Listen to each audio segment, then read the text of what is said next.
अस्सलाम वालेकुम। एक इशाराती ज़बान में 3 बराबर 15, 8 बराबर 40, 10 बराबर 50 हो तो इसी इशाराती ज़बान में अदद 15 को किस तरह ज़ाहिर किया जाएगा, जिसके ऑप्शन दिए गए हैं 60, 45, 75 और 90।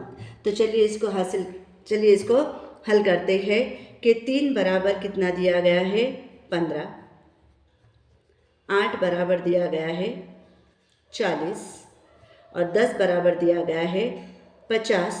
तो इसी इशाराती ज़बान में 15 बराबर कितना, ये हमें मालूम करना है। अगर हम इसको गौर से देखेंगे तो 3 का टेबल 5 तक पढ़ने तक के 3 पचे 15 आता है, यानी 3 ज़रब 5 बराबर 15। 8 का टेबल 40 तक पढ़ते हैं, 40 आने तक, तो 8 पंचे 40।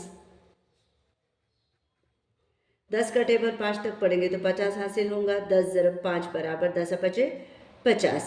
तो 15 बराबर कितना, तो 15 का भी हम क्या करेंगे 5 तक टेबल पढ़ लेंगे, तो 15 पचे आ जाएगा 75, जो कि हमारे ऑप्शन नंबर सी में दिया गया है।